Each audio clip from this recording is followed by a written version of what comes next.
내 안에 있는 믿음을 자라게 하라 라는 제목으로 하나님 말씀 증거하겠습니다. 믿음, 그러면 우리는 두 가지를 생각해야 됩니다. 믿음이 있느냐 없느냐, 내 안에 믿음이 존재하느냐 존재하지 않느냐는 믿음의 유무입니다. 구원에 이르는 믿음은 내 안에서 스스로 생겨나는 것이 아니라 하나님께서 주시는 선물입니다. 그러기에 내 안에 이 하나님께서 주신 믿음을 내가 믿음으로 그걸 받았느냐, 받았으면 내 안에 믿음이 존재합니다. 우리가 전번주 믿음을 수납하는 마음에 대해서 우리가 이야기를 나눴습니다. 에베소서 2장 8절에 보니까 너희가 그 은혜를 인하여 믿음으로 말미암아 구원을 받았으니 이것이 너희에게서 난 것이 아니요 하나님의 선물이라 이렇게 말했습니다. 여기서 중요한 게 뭐냐면 은혜라고 하는 말입니다.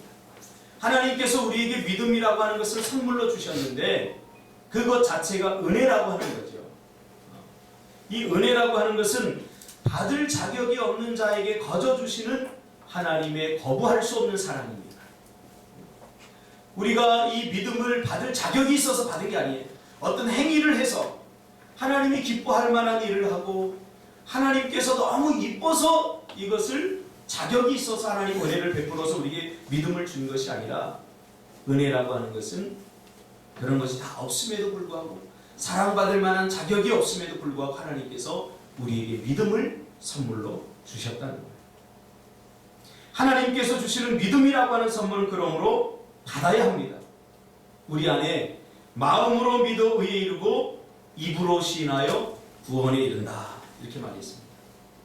그러면 내 안에 이 구원에 이르는 믿음이 있는가 없는가를 알려면 어떻게 해야 됩니까? 하나님께서 은혜로 말미암아 우리에게 선물로 주신 믿음, 그것이 여러분 안에 다 있죠? 할렐루야? 네. 있습니까? 네. 정말 있습니까? 네. 그럼 어떻게 알 수 있습니까? 내 안에 믿음이 있는가 없는가를 어떻게 알 수 있습니까? 간단합니다. 믿어보면 됩니다. 믿음이 있는 사람은 믿어지게 되어 있기 때문에 믿음이 있는 사람 믿어보면 됩니다. 이것을 사도 바울은 로마서 1장 17절에서 이렇게 표현하고 있습니다. 복음에는 하나님의 의가 나타나서 믿음으로 믿음에 이르게 하나니 기록된 바 오직 의인은 믿음으로 말미암아 살리라. 무슨 말입니까? 믿음으로 믿음에 이르게 한다. 이 말은 원문에는 두 개의 전치사가 쓰이고 있습니다. 이 두 개의 전치사를 우리가 잘 이해해야 됩니다. 에크라고 하는 말과 에이스라고 하는 말. 에크라고 하는 말은 영어로 from, 그리고 에이스라고 하는 말은 to, 방향을 나타내는 그런 전치사입니다. 그러니까 믿음으로 믿음에 이르게 한다. 이것을 문법적으로 해석하면 믿음이 있어야 믿음의 결과를 만들어낼 수 있다는 거죠. 믿음으로부터 믿음에 이르게 한다. 믿음의 시작이 믿음의 결과를 만들어낸다. 그거죠. 이 말을 많은 학자들의 의견을 종합해서 결론을 내려보면 이렇습니다. 하나님이 믿음을 선물로 주신 자들은 이미 그 안에 믿음이 있기 때문에 믿어보면 믿음이 있는지 없는지 확신할 수 있게 된다는 거죠. 자, 있는가 없는가를 증명하는 방법은 한번 해보면, 써보면 알 수 있어요. 태안 집사 1억 있어? 1,000원은 있지. 그 1,000원의 가치를 어떻게 증명할 수 있어? 가게에 가서 1,000원을 내고 요구르트를 사보면 1,000원의 가치를 알 수 있게 되는 거죠.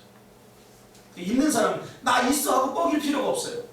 믿음이 있는 사람은 나 믿음이 있어라고 말로 증명하는 것이 아니라 그 믿음을 사용해보면 내 안에 믿음이 있구나 하는 것을 알게 된다는 거예요. 그것이 로마서 1장 17절에 믿음으로 믿음에 이르게 한다. 그 말이에요. 아무리 내가 믿음이 있다라고 말을 해도 그것을 사용하지 않으면 믿음의 가치가 증명이 되지 않는다는 거죠. 그래서 신앙은 이해하고 믿는 것이 아니라 믿어보면 이해가 되는 거예요. 신앙이라고 하는 말 자체가, 믿음이라고 하는 말 자체가 4차원이기 때문에 우리 이성으로 그것을 이해할 수 없어요. 죽은 자가 살아나는 것을 어떻게 과학적으로 이성적으로 설명할 수 있겠어요? 홍해가 갈라진 것을 여러분 과학적으로 3차원에서 설명은 가능하지만 가능 못하죠. 어떻게 홍해가 지팡이를 갖다 대니까 홍해가 갈라집니다. 이게 4차원이죠. 그래서 이해하고 믿는 것은 믿음이 아니라 확인하는 거죠. 그냥 그 믿음이라고 하는 것은 믿고 나면 나중에 이해가 되는 거예요. 천지를 만드신 하나님께서 이것 정도는 충분히 할 수 있구나 하고 이해할 수 있게 되는 거죠. 그래서 로마서 1장 17절은 믿어야 믿어진다. 할렐루야. 이 말은 내 안에 이미 하나님께서 선물로 주신 믿음이 있기 때문에 그것을 사용하는 말이에요. 믿으란 말이에요. 나 믿음 없어 이렇게 하지 말라는 얘기죠. 그러므로 구원에 이르는 믿음을 소유하지 않는 자들의 특징은 뭐냐면 아예 믿으려고 어떤 노력도 어떤 시도도 하지 않는다는 것입니다. 그 의심만 하고 불신만 하죠. 우리가 전도를 해보면 알 수 있지 않습니까? 전도를 해보면 전도 현장에서 예수 믿지 않는 사람들을 만나면서 이야기하면 믿으려고 하는 그러한 마음의 자세를 가진 사람이 한 사람도 없어요. 그러나 전도를 할 때 이 복음을 받아들인 사람은 어느 정도 마음이 있더라고요. 마치 기다렸다는 듯이 그 복음을 받아들이는 것을 보게 돼요. 그래서 예수 안 믿는 사람들을 보면 정말 한 번도 제대로 믿어보지 않은 사람들이 거의 대부분입니다. 기독교를 가리켜 개독교라고 말하는 사람들은 그냥 교회 한 번씩 나와본 사람이에요. 어느 일정 기간 동안 종교적으로 신앙생활을 한 사람이지 그 사람들이 복음의 그 메시지를 듣고 그 복음을 받아들이고 믿음으로 살았던 경험이 있는 사람들은 거의 없습니다. 제대로 믿어보지 않는 거죠. 그래서 저의 설교의 주제는 뭐냐면 제대로 한번 믿어보자는 거예요. 성경에서 말하는 대로 제대로 한번 해보자는 거예요. 우리 육신의 본성들이 그렇게 하면 망하고 그렇게 하면 안 될 것 같고 그렇게 하면 뭔가 내 삶이 파괴될 것 같지만 그래도 한번 해보자는 거예요. 제대로 한번 믿어보자. 성경은 그런 사람들을 가리켜서 마당들만 밟는다 이렇게 표현하고 있습니다. 여러분 마당들을 아무리 밟아도 아무 의미가 없어요. 수영장에 가서 옷을 벗고 가서 수영을 해야지 수영의 가치, 야 수영이 참 좋구나 그런 것을 알게 되지 수영장에 가서 구경만 하는 사람은 수영의 가치를 느낄 수가 없는 거죠. 오늘날 교회도 마찬가지입니다. 교회에 와서 한번 말씀대로 살아보고 말씀대로 믿어보고 하는 거룩한 몸부림, 거룩한 꿈틀거림이 있지 않는 한 교회에서 믿음을 제대로 경험할 수 없어요. 그러니까 실망할 뿐이죠. 이거 당연한 거예요. 말씀대로, 성경대로 이게 중요합니다. 그래서 전도를 해보면요, 과거에 자기가 교회 다녔었다, 뭐 청년부 회장도 했고 중고등부 회장도 했다, 내가 과거에 집사였다, 뭐 이런 사람들 많이 만나보게 됩니다. 그러나 어느 순간에 교회를 떠나고 믿음을 떠나는 거죠. 왜 그런 줄 아세요? 믿음을 경험해보지 못했기 때문이에요. 믿음을 경험해보지 못했기 때문에, 복음을 경험해보지 못했기 때문에 그냥 종교적으로 교회를 다닌 거죠. 성경적으로 살아보고 말씀대로 살아보려고 하는 거룩한 몸부림이 있는 사람들은 절대 믿음과 신앙을 떠날 수 없는 거죠. 성경이 요구하는 대로 믿어보면 절대 실망할 수 없고 문제될 것이 없습니다. 그러나 그렇지 않기 때문에 종교적 수준에 머물러 있다가 계속해서 실망만 하는 거죠. 이런 사람들은 롯의 사위들처럼 하나님의 말씀과 하나님에 대해서 농담처럼 얘기하는 거죠. 믿음은 어떤 노력으로, 어떤 학습으로 얻어지는 것이 아니지만 믿음이 이미 있는 자들은 그 믿음을 사용하고 나타내기 위해서 애쓰고 힘쓴다는 사실입니다. 이것이 달라요. 도덕적으로 윤리적으로 완벽한 삶이 아닙니다. 적어도 믿음이 있는 사람은 말씀대로 살려고 하는 애씀, 노력, 헌신들 이런 것들이 있다는 사실입니다. 그러므로 구원에 이르는 믿음을 확신하는 사람마다 다 달라요. 어떤 사람은 처음부터 믿음이 생기기도 하지만 어떤 사람은 교회 다닌 지 10년 만에 구원의 믿음에 대해서 확신하는 사람도 있어요. 또 이 구원에 이르는 믿음을 갖는 그 동기도 다 달라요. 어떤 사람은 인생의 막다른 골목에 빠져서 이거 앞문이 막히고 뒷문이 막히고 옆문이 막히고 다 막혔을 때 인간이 할 수 없는 그런 일들을 신께 의지해보자. 그래서 하나님께 나오는 경우도 이게 하나님의 부르심 중에 하나예요. 어떤 사람은 관심도 없다가 하나님에도 관심도 없다가 죽을 병에 걸려가지고 이제 죽게 되었으니까 이 인간이 어떻게 할 수 없어. 그러니까 한번 교회나 나가보자. 한번 신께 의지해보자. 이래서 오는 사람들도. 그러니까 하나님의 부르심에는 다 달라요. 다 달라요. 교회 다녀도 마찬가지예요. 교회 다녀도 종교적인 수준에서 믿다가 인생의 막다른 골목에 코너에 몰리게 되면서 하나님을 찾게 되고 하나님을 부르짖게 되는 거죠. 그러니까 하나님은 우리의 결핍을 사용하셔요. 결핍이 축복입니다. 여러분 부족함이 없으면 우리 인간은 교만해서요 절대 하나님을 찾지 않아요. 자기가 원하는 대로 다 사는 거죠. 그러니까 결핍이 축복입니다. 뭔가 부족하고 뭔가 내 힘으로 할 수 없는 그 결핍을 느낄 때 우리는 이것을 인간이 할 수 없다라고 생각하기 때문에 우리 안에는 타락했음에도 불구하고 신지식이 다 남아있기 때문에 하나님을 찾게 되는 거죠. 그러므로 우리가 섣부르게 누구는 구원을 받았고 누구는 구원을 못 받았고 사람이 판단하고 정죄할 일이 아닙니다. 우리 자신들이 알아요. 내가 구원받은 사람인지. 우리 마음의 구원은 마음의 문제라고 했잖아요. 그러니까 내가 구원받은 사람인지 구원받지 못한 사람인지 우리는 잘 알고 있죠. 나와 하나님만이 아는 거예요. 그러니까 내가 저 사람 구원받은 사람이다, 이 사람 구원받은 그렇게 말하는 것 자체가 이거 문제가 있는 거예요. 종교적 사람들은 자기의 죄는 감추고 숨기면서 다른 사람의 죄를 드러내려고 애쓰죠. 이때 주님이 뭐라고 합니까? 가늠한 여인이 왔어요. 그러니까 바리새인 서기관들이 난리가 난 거예요. 십계명을 어겼다는 거죠. 십계명을 어기면 돌로 쳐 죽여야 되는 거죠. 돌을 들고 막 달려들어 죽여야 된다. 이 상황은 예수님을 곤란하게 만들기 위한 상황이에요. 과연 예수님이 어떻게 이 죄들을 어떻게 다루고 처리하는가? 예수님께 묻죠. 어떻게 해야 됩니까? 율법에는 이 가늠한 여인을 돌로 쳐 죽이라고 했는데 돌로 쳐 죽여야 되지 않습니까? 계속해서 예수님이 침묵합니다. 바리새인 서기관들이 옳거나 하고 막 달려듭니다. 더 악나라. 그때 예수님 뭐라고 합니까? 글을 쓰죠. 죄 없는 자가 돌로 치라. 그러면서 한 이야기가 있어요. 이게 중요한 거예요. 이 말이 중요한 거예요. 그 여인에게 다시는 죄를 짓지 말라. 나도 너를 정죄하지 아니하노라. 이게 무슨 의미인지 아세요? 예수님이 너 죄 없다. 네 죄를 내가 용서한다. 그 말이 아니에요. 너에게 죄는 있지만 내가 너를 정죄하지 않는다는 그것이 죄다라고 말하지 않는다는 거예요. 예수님도 한 인간을 존중하지 않습니까? 그렇죠? 그러니까 사람을 정죄하고 판단하고 이렇게 해야 되고 저렇게 해야 되고 이것처럼 교만한 게 없죠. 왜? 예수님도 정죄하지 않았어요. 정죄하지 않았다는 것은 죄가 없다는 것을 말하는 게 아니에요.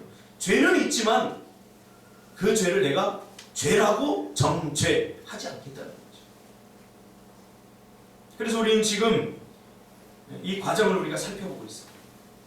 자, 우리가 또 하나 살펴봐야 될 것은 뭐냐면 믿음과 신념을 구분하는 것입니다. 많은 그리스도인들이 신념을 믿음으로 착각하고 있어요.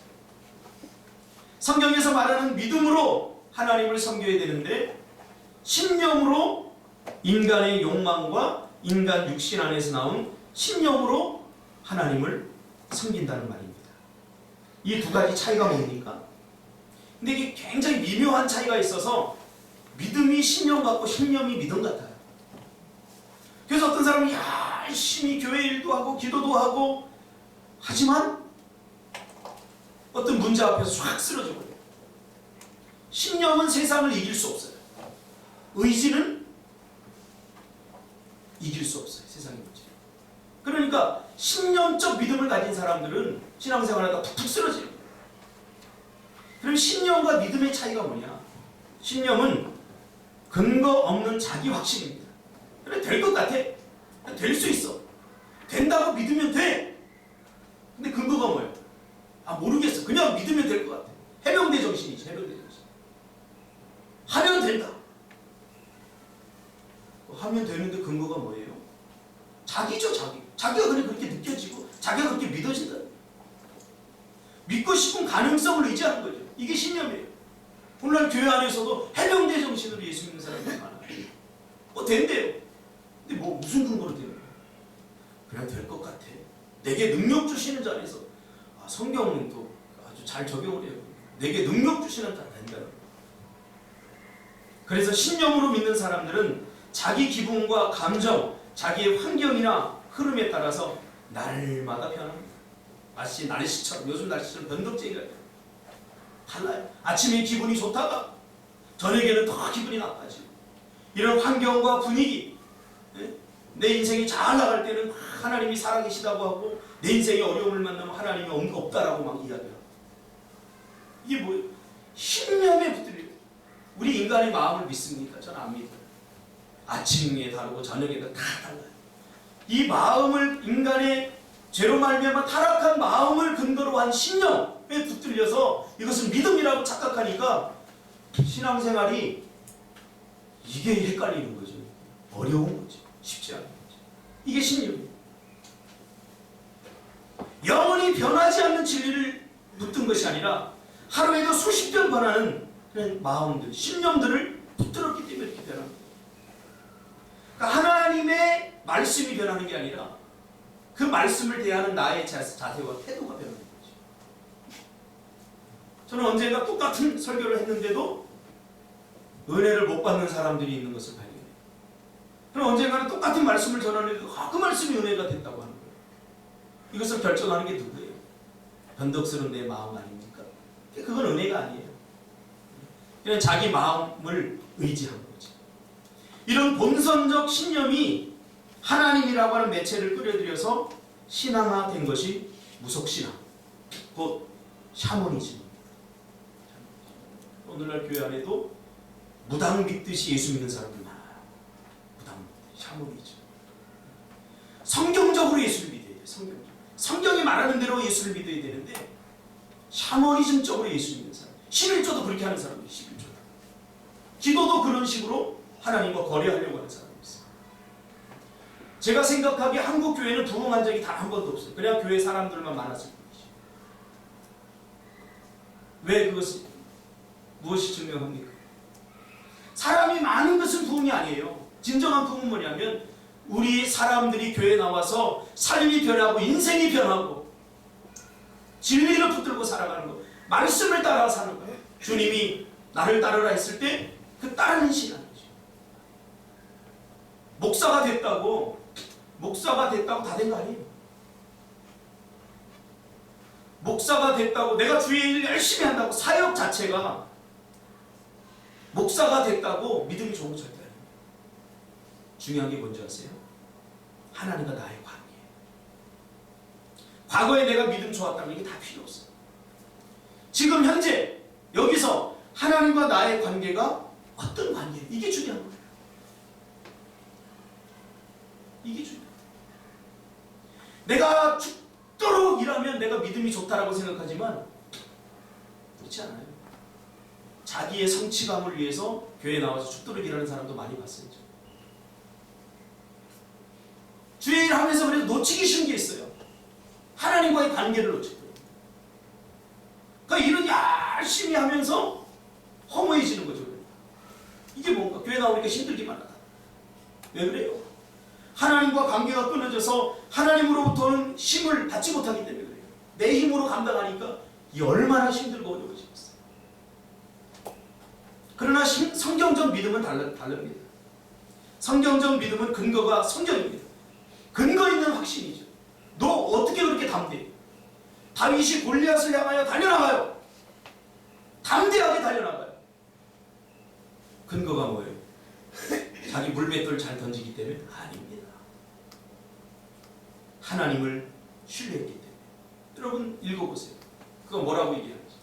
내가 사나운 맹수들과 싸울 때도 하나님이 나를 지켜줬다고 그러잖아요. 그러니 저 골리앗 같은 맹수 앞에 내가 서더라도 하나님이 나를 지켜줄 것이라고 하는 그 신념이 아니라 믿음이 있었기 때문이죠. 하나님은 나를 지키시는 분이다. 그래서 쉽게 흔들리지 않습니다. 우리의 믿음은 골방이나 광야 같은 환경적인 것이 아니라 여기 있다 저기 있다 하는 지역이나 장소적 의미가 아니라 바로 우리 자신 속에 믿음으로 존재합니다. 그래서 사도 바울은 감옥에 갇혀서도 옥에 착고를 차고 내일 죽는데도 그는 기뻐서 찬양할 수 있었어요.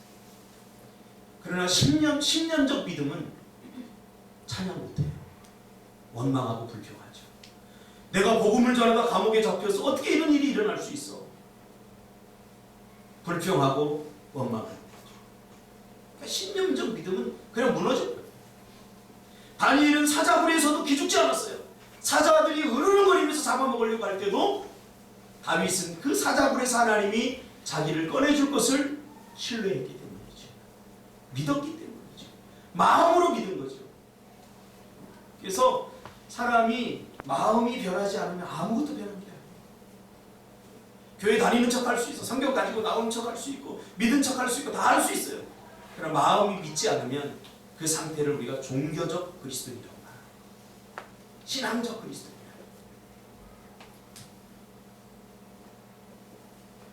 내 마음과 기분과 감정이 흔들릴지라도 마음속 깊은 곳에서 뭔가 든든함이 있습니다. 성경적입니다. 고난과 어려움 속에서도 마음속 깊은 곳에 하나님의 말씀이 기둥처럼 딱 버티고 있죠. 그러니까 지금 눈으로 보는 현재는 힘들고 어려운데 마음속에 하나님께서 아브라함의 믿음을 주시고 믿음을 딱 주셨기 때문에 이게 흔들리지 않으니까 흔들리지 않아요. 요즘 지진 때문에 난리 아닙니까? 지진 때문에 난리. 여러분 우리는 지진 그러면 아 죽었구나 이 정도 생각하겠지만 지진은 정말 공포스러워요. 제가 작년 5월에 인도에 가서 한 20층 고층 아파트에 머물고 있는데 그때 미얀마와 그 인도 일대 지진이 일어났어요. 강도 한 6점 몇 정도의 지진이 일어났는데 고층 아파트가 흔들려요. 아니 이렇게 막 애플망고 맛있는 망고를 막 먹고 있는데 애플망고가 이만한 박스 하나에 10,000원밖에 아니에요. 한 40개 들어요. 아침 망고, 점심 망고, 저녁 망고 망고 때리고 있는데 갑자기 흔들리는 거예요. 야, 근데 참 신기하다. 그 다음부터 망고 맛이 딱 떨어지면서 망고 맛이 딱 떨어지면서 이러다 죽는 거 아니야? 내려가고 싶어요. 일찍. 근데 인도 사람들은요 창문 여고 다 내다보고 막 자기들끼리 웃으면서 막 이렇게 손을 불어요. 일상이죠, 그냥. 근데 나는 그 여파가 3일을 가더라고. 어지러워. 그거 한번 경험했는데 내 마음에 뭐가 무너졌냐면 이 신념이 무너진 거죠. 그렇죠? 한국에서 여러분 건물 무너질 리가 있습니까? 한국에 뭐 지진 뭐 일어나도 뭐 살짝 흔들리고 마니까. 그런데 거기 가니까 통째로 흔들리고 이거 죽을 수도 있겠다. 또 마침 집사람한테 카톡이 왔는데 지진이 일어났는데 뭐 그러면서 박종지 집사님 저를 얼마나 사랑하는지 몰라요. 제일 먼저 카톡 보내가지고 목사님 지진이 일어났는데 괜찮아요? 그래서 괜찮습니다. 속으로는 안 괜찮은데 3일 동안 제가 불안했어요. 잘 수가 없는 거예요. 밤에 이거 흔들리면 어떡하지? 이게 신념이에요. 자연적 신앙, 초월적 신앙이 아니라 이성적 신앙. 그러니까 이성적으로 보면 지진이 일어나면 과학적으로 이거는 무너질 수도 있겠다라고 생각하기 때문에 이 흔들리는 거예요. 그러나 성경에서 말하는 신앙은 그런 게 아니에요. 하나님의 주신 약속, 그것은 변함이 없어요. 그걸 붙드시기를 바랍니다. 이게 참된 신앙이고 참된 믿음이죠. 하나님이 한번 하신다고 하면 그것을 어기지 않아요. 이것을 붙들어야 이것을 붙들어야 어떤 상황 속에서도 마음이 단단하고 흔들리지 않게 되는 거죠. 그러므로 믿음은 개념이 아니라 존재고 인간적 신념이 아니라 신적 꿈틀거림입니다. 어떻게 다윗이 그 훈련받은 싸움꾼인 골리앗 앞에 달려갈 수 있었겠습니까? 이성적으로 생각해 보세요. 물맷돌 하나 들고 평생 전쟁터에서 용맹을 떨친 그런 장군을 어떻게 이길 수 있겠습니까? 인간적 신념으로는 못 이겨요. 그러나 믿음으로 나아가는 거죠. 담대하게. 인도에 갔더니 그곳에서 믿음 생활, 신앙 생활을 한다는 것은 오늘 한국 현실과 달라요. 우리는 신앙생활 한다는 것이 어떻게 보면 취미일 수도 있고 최선이 아닐 수도 있어요. 어떤 사람에게. 그래서 어디서 뭐 쓰라고 하면 종교란에 기독교라고 아무렇지도 않게 써요. 그거 쓴다고 해서 누가 잡아가거나 그거 쓴다고 해서 누가 뭐라 그러지 않아요. 그러나 적어도 인도에서는 그 란에, 주민등록란에 기독교라고 쓰면 목숨을 걸어야 돼요. 목숨을 걸어야 돼요. 그리고 정부에서 지원하는 모든 권리를 다 포기해야 돼요. 주변 사람들로부터 왕따 당해야 됩니다. 이것이 예수 믿음에 관한 결단입니다. 오늘 우리는 너무나 쉽게 예수를 선택하고 쉽게 져버리고 그러지 않습니까? 성경에서 말하는 믿음이라는 것이 아니라 성경에서 말하는 믿음을 가지면 세상을 이길 수 있고 넉넉히 이기고 세상이 우리를 믿음 있는 사람을 감당하지 못한다는 거죠. 이것이 성경에서 말하는 진짜 믿음이에요. 우리가 골로새서 2장 6절 계속해서 지금 살펴보고 있습니다. 믿음에 관해서.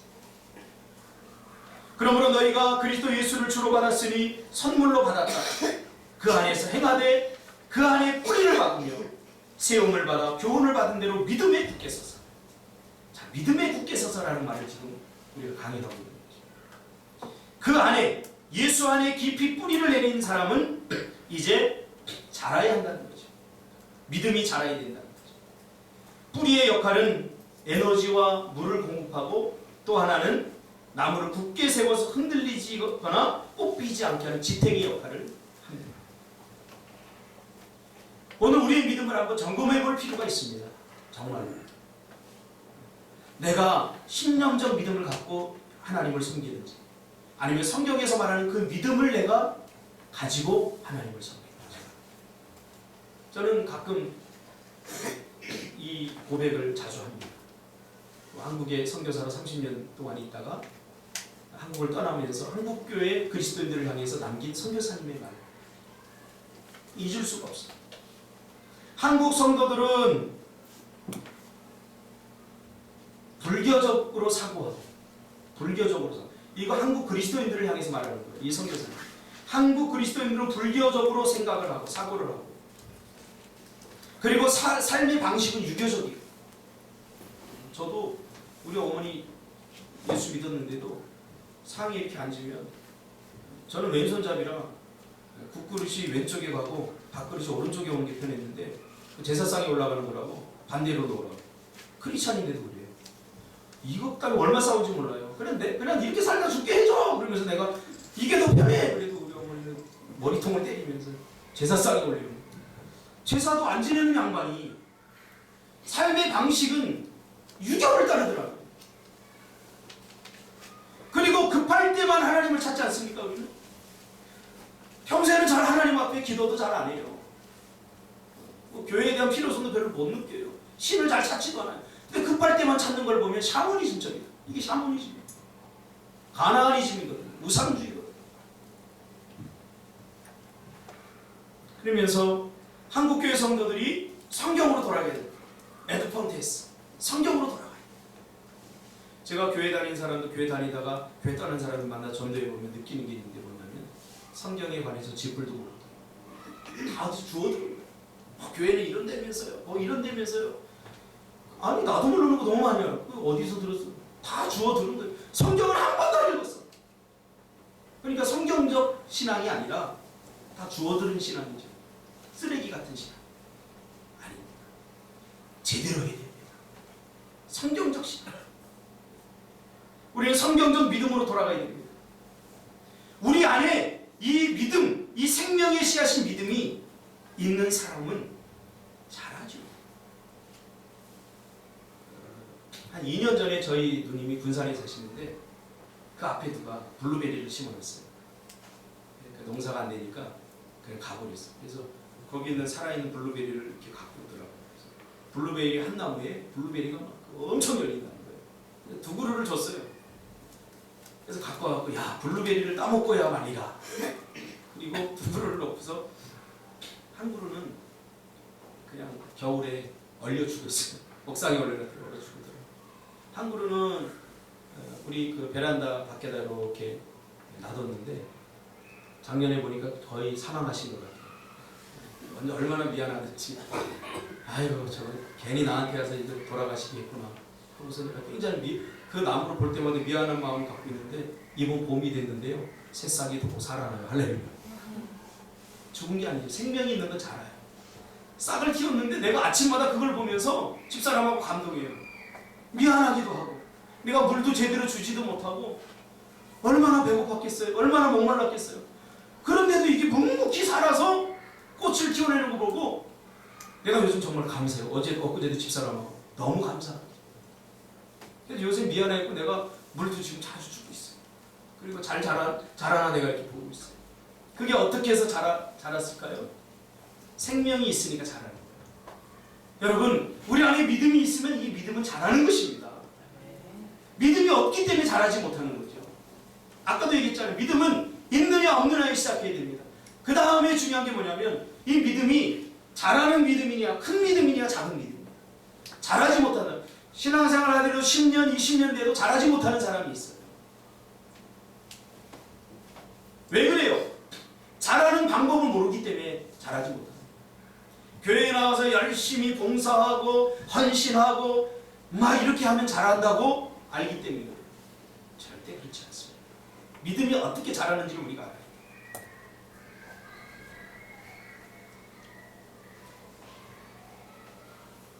많은 성도들이 헷갈려하고 갈등하는 부분이 바로 이 부분입니다. 우리의 싸움은 구원을 받았느냐 못 받았느냐의 문제가 아니라 이미 예수를 마음으로 믿어 의에 이르고 입으로 신하여 구원에 이른 것입니다.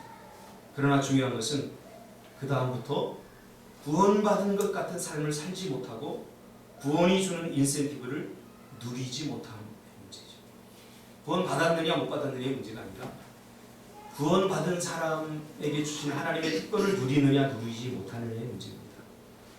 하나님이 거저 주시는 믿음으로 말미암아 구원을 받았음에도 말씀대로 살지 않으면 믿음대로 살지 않으면 이 구원의 기쁨과 감격을 우리가 누리지 못해요.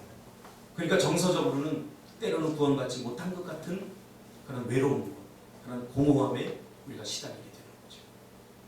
구원받지 못함의 문제가 아니에요. 구원은 하나님께서 하나님의 초자연적인 역사로 다 이루어 주십니다. 그러나 구원받은 백성들이 왜 구원받지 못한 것 같은 그런 정서적 외로움과 갈등에 시달립니다. 구원받은 사람들의 이 누리는 그 특권을 인식하지 못한 인식의 문제죠. 돈의 가치는 소유에 있지 않고 쓰는 데, 사용하는 데 있듯이 구원의 가치도 구원을 소유하는 데 있는 것이 아니라 구원받은 하나님의 백성들이 믿음을 사용하고 믿음을 사용할 때 나타나는 그 놀라운 은혜들을 경험하면서 우리가 인식하게 되는 거죠. 그래서 예수를 믿었다라고 하는 것은 자랄 수 있는 가능성, 믿음이 자랄 수 있는 가능성이 우리 안에 충분히 있다는 것을 말하는 것이 모든 것이 다 끝났다는 것을 의미하는 것은 아닙니다. 이것을 사도 바울은 아주 명확하게 고린도전서 3장에서 다루고 있죠. 나는 심었고 아볼로는 물을 주었을 때 오직 하나님께서 자라게 하신다. 믿음은 내 안에서 노력한다고 자라지 않아요. 착각하지 마세요. 내가 더 많이 기도한다고 자라지 않아요. 믿음을 자라게 하시는 분은 하나님이에요. 믿습니까?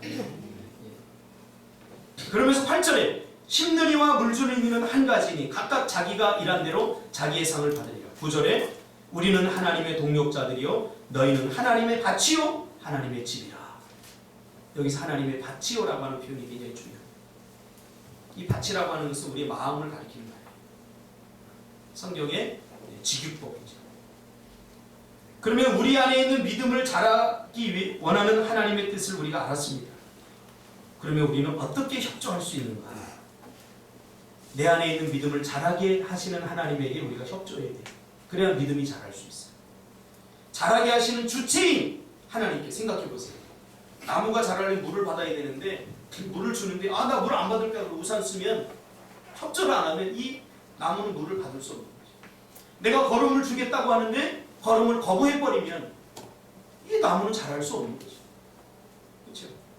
그래서 사도 바울은 이것을 믿음의 동력자라고 표현합니다. 하나님과 우리 사이의 관계를 말하는 거예요. 지금 하나님과 우리 사이에서 우리는 하나님의 믿음의 동력자라는 거죠. 자, 믿음을 자라게 하는 방법에 대해 성경은 굉장히 포괄적으로 다루기 때문에 우리는 자라게 하기 위한 몇 가지 방법 뭐 이런 식으로 이 믿음을 다룰 수는 없어요. 그냥 몇 가지만 다루려고 합니다. 우리가 우리의 믿음이 자라려면 첫째로 우리의 믿음을 자라게 하는 것은 말씀입니다. 말씀. 그냥 단순한 말씀이 아니라 말씀에 순종할 때 우리의 믿음이 우리 안에 자랍니다. 그래서 순종해보지 않은 사람은 믿음이 성장을 안 해요. 절대 자라지 않아요. 말씀은 믿음의 씨앗이죠.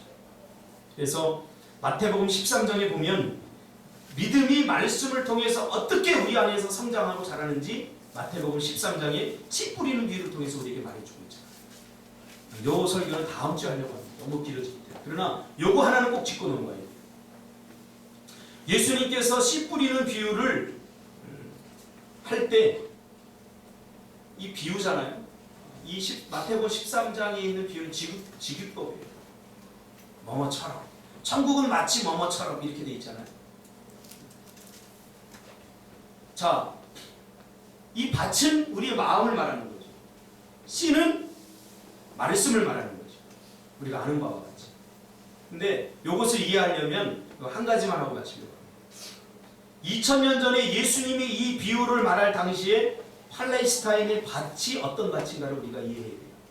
그렇지 않으면 오늘 2000년이 지난 한국 사람들이 한국의 밭을 보면 이 말씀을 우리가 잘못 이해할 수 있어요. 자, 2000년 전에 금동아시아의 팔레스타인 사람들의 밭의 개념은 어떠냐면 그냥 이렇게 작은 동산이 있으면 나무도 있고 돌도 있고 또 사람들이 거기를 이렇게 걸어 다니고 이런 밭을 이루는 거예요. 그래서 농기구가 발달되지 않았기 때문에 우리가 어릴 때도요 동네 밭을 보면 밭 한가운데 이만한 돌이 있어요. 제주도 가면 우리가 봤죠. 밭이 있는데 돌이 있어. 그 주변에 돌을 막 쌓아. 그러니까 지금이야 포크레인으로 파내서 다 정리할 수 있지만 이때 당시에 그렇게 발전이 안 됐기 때문에 밭의 개념이라는 그거예요. 한 요만한 동산에 돌은 돌대로 이렇게 모으는 거죠. 어떻게 할 수 없으니까. 또 그 길 동산 중앙을 사람들이 걸어 다니는 거죠. 그 길이 돼요. 생각해 보세요. 어느 농부가 미쳤다고 길가에다 씨를 뿌리는 사람이 어디 있고 돌짝밭에다 씨를 뿌리는 사람이 어디 있고 가시떨기에다 뿌리는 사람이 어디 있겠습니까? 그러니까 이런 밭인 거예요.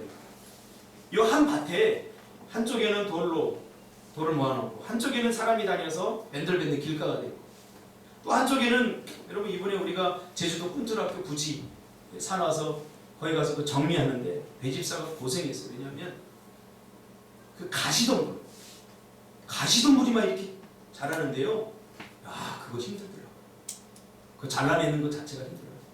그냥 위에 거만 비었어요. 밑에 뿌리가 얼마나 깊은지 제가 삽으로 파보려고 했더니 삽으로 도저히 안 돼요. 이때 당시에도 뭐 제대로 된 농기가 없었기 때문에 잘라냈겠죠. 그러니까 이게 다시 올라오겠죠. 자, 그런 하나의 밭에 농부가 조심스럽게 씨를 뿌리는데 조심스럽게 아무리 뿌려도 어떤 씨는 돌에 가서 떨어질 수 있고 어떤 씨는 길가에 가서 떨어질 수 있고 어떤 씨는 가시동굴에 가서 떨어질 수 있다는 거죠. 이게 왜 중요한지 아세요? 보통 이 밭에 대한 개념을 모르고 설교하는 사람들은 사람들을 각각 나누어요. 어떤 사람은 돌짝밭 같은 사람이 있다. 어떤 사람은 가시떨기 같은 사람이 있다. 어떤 사람은 길가 같은 사람이 뺀질뺀질 말아듣는 사람이 있다. 이 사람들이 각각 다른 사람이라고 말해요. 생각해 보세요. 누가 돌이 있는데 씨 뿌린 사람이 어디 있어요? 그러니까 돌짝밭이라고 하는 개념이 이런 개념이에요. 여러분 아시겠죠? 그래서 이 마음이 우리 안에 다 네 가지로 존재합니다. 이거는 각각 네 사람이 아니라 우리의 마음 안에 존재하는 마음의 밭입니다. 우리 안에 이게 다 존재해요. 그래서 말씀은 뭐라고 그랬어요? 씨앗은 말씀이라고 그랬죠?